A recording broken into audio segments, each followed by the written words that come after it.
নমস্কার বন্ধুরা, আজকে আমি বানাবো নিরামিষ সোয়াবিন কষা।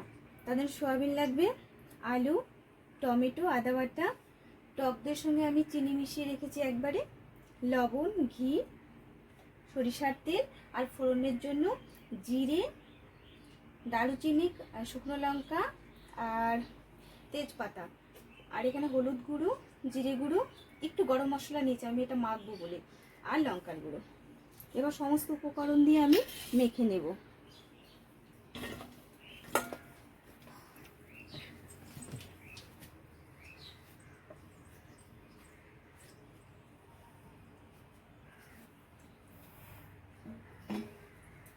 বাবা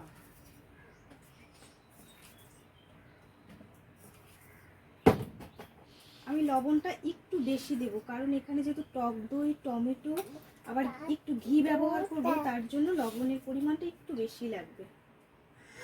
এবার এই সমস্ত উপকরণগুলো দিয়ে ভালো করে মিশিয়ে দেবো, মিশিয়ে আর বাকি উপকরণগুলো ফোড়নে দেবো। এবার আমি ব্যবহার করবো তেল। ঘিটা কিন্তু আমি এখন ব্যবহার করবো না, একদম সবজিটা হয়ে গেলে তারপরে ব্যবহার করবো। এটা নিয়ে কিছুটা তেল নিয়ে ভালো করে মেখে নেবো।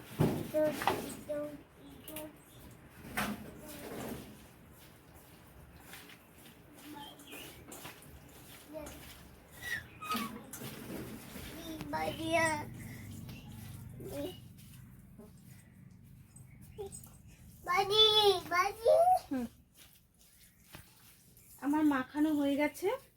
আমি আলু আর সয়াবিন কিন্তু আগে সেদ্ধ করে রেখেছি, ভালো করে জল ঝরিয়ে রেখেছিলাম। এবার আমার মাখানো হয়ে গেছে, এবার আমি রান্নাটা বসাবো।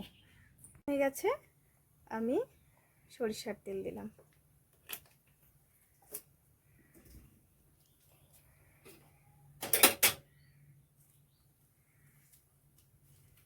প্রথমে দারুচিনি,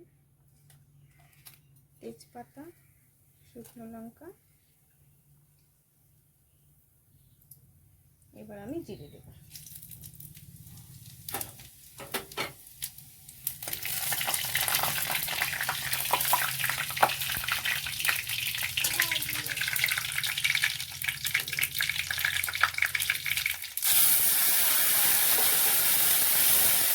আমি টক দইটা দিয়ে দিলাম।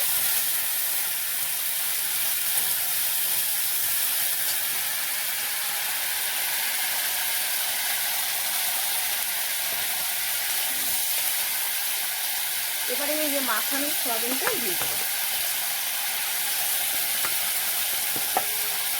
এটা একদম কষা কষা হবে।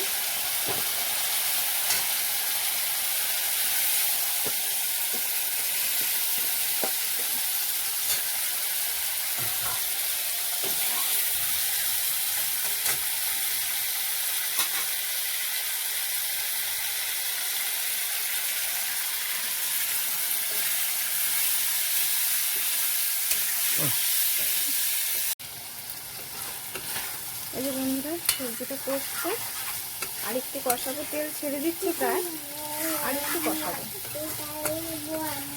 এই যে বন্ধুরা, কষানো হয়ে গেল। এবার আমি উষ্ণ গরম জল দেবো, কিন্তু এটা বাটি ধোয়ার জলটাই আমি গরম জলের সাথে মিশিয়ে নিয়েছি। এটা যেহেতু কষা কষা হবে, আমি বেশি জল দেবো না, আর একটু লাগবে, জল দেবো। এবার এটা ঢাকা দিয়ে রাখবো, এটা ফুটতে থাকুক। বন্ধুরা, এই যে সবজিটা ফুটতে শুরু করে দিয়েছে, আর একটু হবে।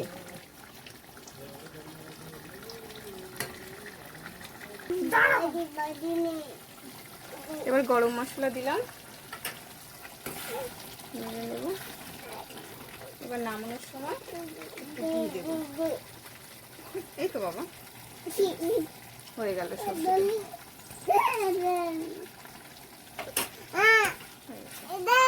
এবার আমি নামিয়ে নেব।